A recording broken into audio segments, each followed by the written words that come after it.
from Selma. We are Group 4 from 11 HUMSS. I'm Buslon. I'm Anduhesa. I'm Lahera. I'm Telmo. I'm Baseleres. I'm Magura.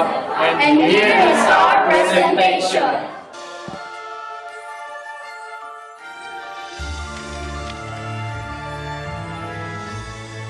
This is the story of Goldilocks and the Three Bears. Hello, ma'am. Michaela here. I am the reporter for the Group 4 and I was tasked to be reporting about the story of Goldilocks and using the first, then, and last, aka using sequencing in my summarizing or recapitulation. And so, let's get started. Let's dive into the first sequence. So first, immediately we get introduced into the three characters. Papa Bear, the Mama Bear, and the Baby Bear. They were about to enjoy a very scrumptious and delicious porridge, but then suddenly the Baby Bear complained about how hot it was. So the father resulted and suggested that, hey, let's take a stroll across the forest so that once we get home, you will no longer complain and that the porridge is already cold enough for you. And so they decided to say yes and then enjoy the wonderful world of foresty. But then little did they know, someone would also take a stroll into their house. She's a girl who has very long golden hair, a very goo-goo gaga eyes, and has a very charming demeanor. Can you guess who it is? Well, if you guessed it right, it's Goldilocks. You're very close. So here comes the second sequence. Immediately after Goldilocks somehow managed to sneak into their house, she enjoyed how neat it was. But then, her stomach led her to it. So she decided to find food and saw the porridges in the table. First, she tested Papa Bear's porridge, which she complained about how salty it was. The next, to Mama Bear's, which she also complained, but because of how too sweet it was. The next, to Baby Bear's, which she finished with happiness because it was just right. Then immediately she wanted to rest and sit on for the fact that she wanted her stomach to digest her food, but didn't really know exactly where to sit. But then she saw the three chairs and wanted to test it out. First, she went into Papa Bear's chair and complained about how too big it was. Then went into Mama Bear's chair and also complained the same thing. It was just too big for her size.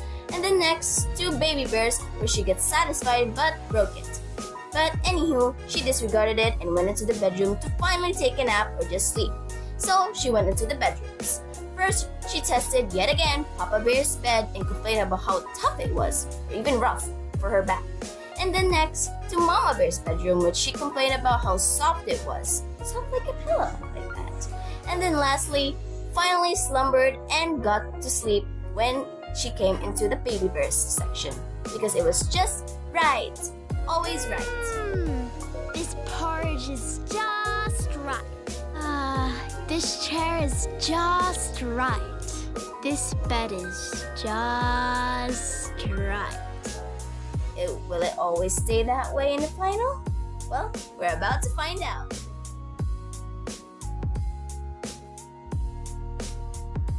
Hello there, and don't you worry, it's already the finale. Well, finally, right after Goldilocks slumbered, the three bears got home and was so very excited for the fact that their porridge would probably be cold enough by now for them to eat. They were also very hungry, so they immediately got in.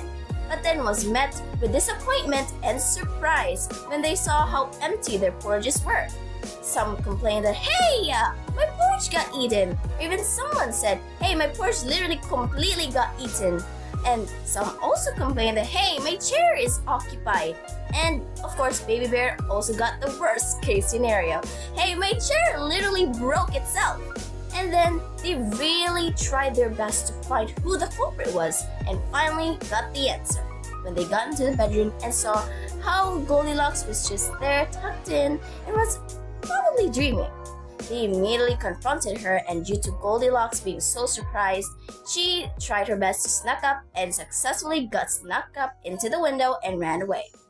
Well, this wasn't really the typical story that you get your justice, for the fact that Goldilocks literally just managed to escape, and the family of bears sadly was just there, so stunned, confused, and literally questioning themselves why she was there and how she managed to even sneak in.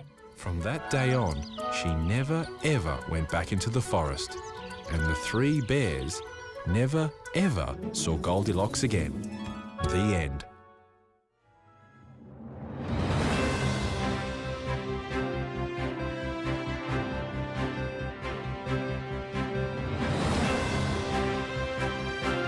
That's it for our reporting. Thank you so much, Mom Selma, for lending your eyes and ears, and so with our classmates who's probably watching this right now too.